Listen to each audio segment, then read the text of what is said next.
Hello, this is I'm Done It's Over again, and I'm here to review a new card game that I picked up called Lost Legacy. It's a little independent game, and you can visit the website over at www.LostLegacyGame.com. And I'm going to today be reviewing the contents of the starter set. Alright, and here we go. First off, we have characters, and this is a character. His name is Day, and he has an ability. As you'll notice, every card in this game has its own unique ability, which is one of the cool things I find about the game.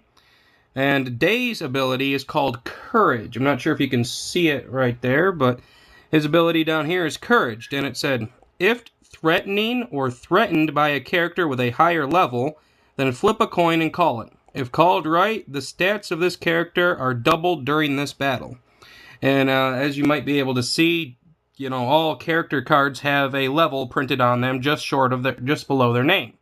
Day's level is 7, so level 8 and or higher, his effect would be able to work when you attack or defend. After Day, which there is a single copy of in the starter deck, you'll find Cherry. And she's a level 6, and her ability, Cheer, allows you, it says, you may rest this character to add 1 power-up to any character on the battlefield.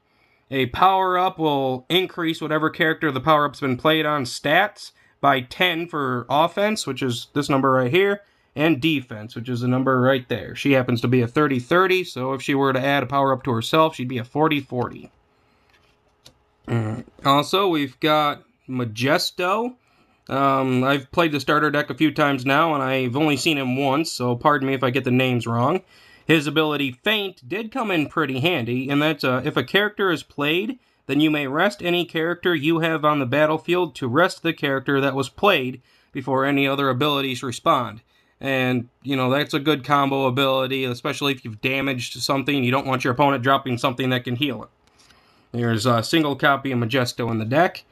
Next, we'll find characters named Scarlet, and she's got 2 abilities to her. One of them is called Strip, and you may rest this character to remove all power-ups, tokens, and destroy all cards linked to any character in its zone range.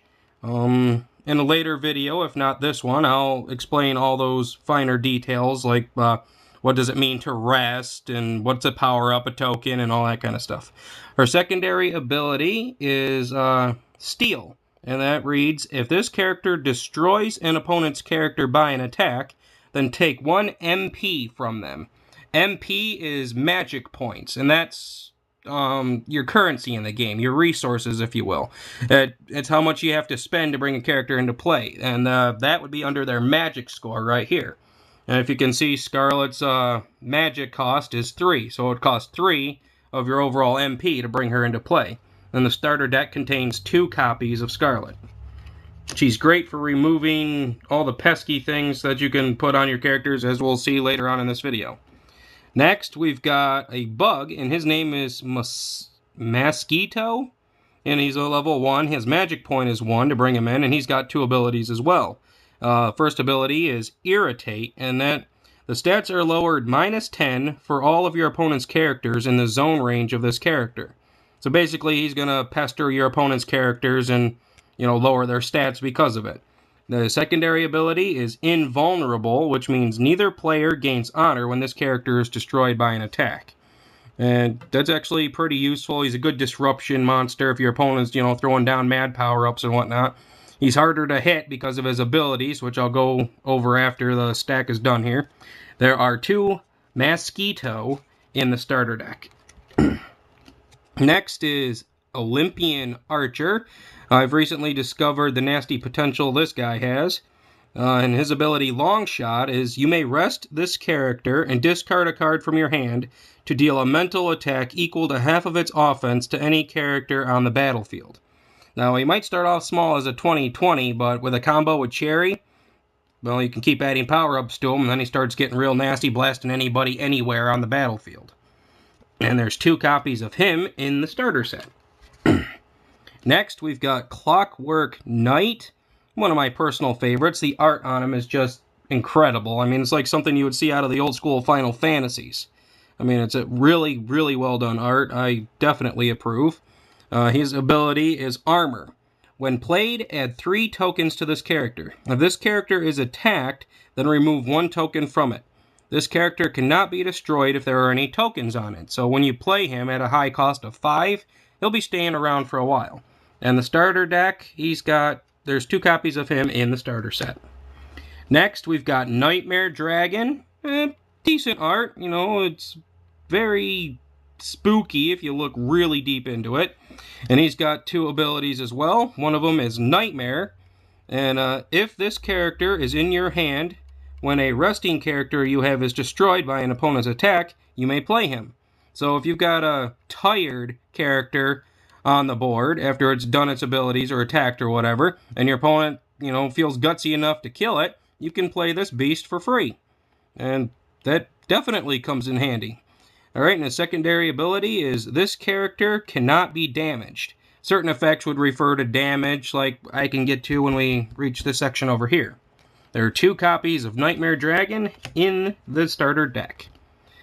Now, next we've got, I'm not exactly sure how to pronounce her name. I'm going to go with Panacea. And you can see how it's spelled right there. Panacea. Yeah, never seen that before, but either way, it's pretty cool. She's got 2 abilities as well. One of them is Heal. You may rest this character to remove all damage from any character in its zone range. She's basically a healer. Alright, secondary ability, Barrier. The defense is raised plus 20 for all of your characters in the zone range of this character. So, you know, she'll protect people and heal them. Other than that, she doesn't do a whole heck of a lot unless you throw some power-ups or equipments on her. There are 2 copies of her in the starter deck as well. And next, we've got one of the more popular cards. Well, at least if you follow it on the Pojo forum. It's Min Min. She's a free flyer with the ability called Indulge, which states you may rest this character and rest another character you have on the battlefield to gain 1 MP. So she's free, and as long as you've got another character on the board beside her, you're able to gain more MP, which is crucial in this game. And the next is called Treat. If this character is destroyed, discarded, or erased, then gain 1 MP. So basically, she's a free magic point generator. And with the skill Flight, she's going to be kind of hard to hit despite her low stats of 10 attack and 20 defense. And there are 2 copies of her in the starter set. Now, what I was going to do with the abilities and such, every character can have 1 of 4, if not a combination of the 4 abilities. You'll notice the abilities they possess, and they'll be in any of these 4 corners. This ability right here looks like a little arrow or feather. That mentions that she's Flight. Over here, on this one right here, she's got a star up here. That means she's magic, which means you can link spells to her from your sub deck. And we've got, let's see, Nightmare Dragon with a little archery symbol there. That means he's got long range. He can attack in a longer attack pattern than normal. And next, let's see, Clockwork Knight is a good example. He's got the weaponry ability. And that ability allows you to link weapons to him. Alright, and that will